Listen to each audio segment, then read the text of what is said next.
So Israel has started firing on Hamas terrorists once again. What exactly that's going to mean for the future? How does this bode for the end of Hamas, the end of the war? Time will tell. But check out this clip from Colonel Jonathan Conricus, who gives an assessment of what's going on in the war and what we can expect about the future. But before we watch that clip, hit that subscribe button over there in the corner. We'd love to stay in touch. Check this out. Now, Israeli forces are striking Hamas terror targets in Gaza. The nearly 2-month ceasefire over as the terrorists refuse to release innocent Israeli hostages, and Israel and America say we're done waiting. Former IDF spokesperson, Lieutenant Colonel Jonathan Conricus, joins us live from Tel Aviv. Colonel, great to see you. What kind of force are you facing now in Hamas after the ceasefire? Did they rearm? Yes, good morning to you, and thank you for having me.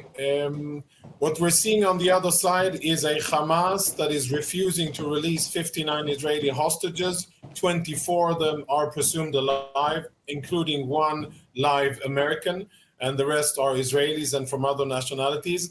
Hamas has made, unfortunately, good use of the ceasefire, and they have recruited hundreds, if not many thousands, of additional fighters amongst the Palestinian population, and they have made all efforts to scavenge explosives from the battlefield, unexploded ordnance, in order to prepare those against the IDF. And I think that what we will see on the battlefield in the coming days and weeks will be exactly how much Hamas has prepared. We know that they have intentions to attack Israel again. And what Israel did last night is a preemptive strike, which serves two purposes. One, to signal to Hamas that, as you said very correctly, we are done waiting for you to release our hostages. And if you don't release hostages, there's a price to pay in blood. And two, to prevent Hamas from launching additional attacks against Israel. Colonel, how much different is it now knowing you have a president of the United States that lets you get all your weapons, not holding them back, are not going to tell you not to go into certain areas, and are going to let you call the shots? How much different does it feel? Well, we'll know in a few days. I think from the beginning, this looks and feels different. And I think that the preparations in Israel are for a very different type of military campaign. Some of that is based on the political understanding that what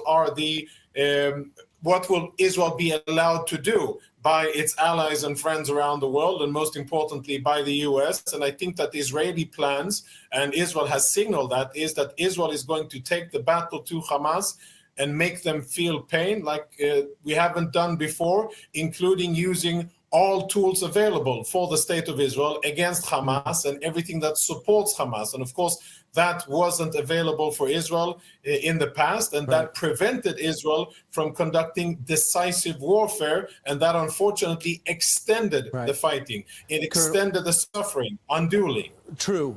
Colonel, how I imagine you guys use this time too.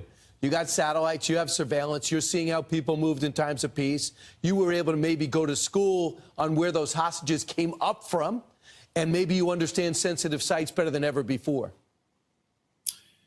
Yes, but, and the but here is that we understand that our hostages, our 59 hostages, live and dead, are kept underground in tunnels that are heavily guarded by Hamas terrorists, and that it would be extremely difficult to get to them and get them out alive. I can assure you that Israeli security forces will definitely try to do that, and we will go in and we will try to get our people out. If negotiations totally fail, then that is what Israel will try to do. It is a very challenging endeavor to do because the tactical situation is extremely difficult to get live hostages out. But our resolve is 100%. We will try to get our people home and release them from Hamas captivity. While keeping an eye on the missile strikes, possibly from the Houthis, and Iran has always promised to hit back. And at the same time, the good news is Hezbollah is not close to the threat they were in the north, so you can really focus more. A lot on your plate. I'm glad you have the president's backing to go do what you have to do. Colonel, thanks so much. Appreciate it. God willing, let's see the immediate destruction of all of Hamas, all terrorists around the world, and let there be finally peace in that region. If you like this content overall, hit that subscribe button over there in the corner. We'd love to stay in touch. Take care.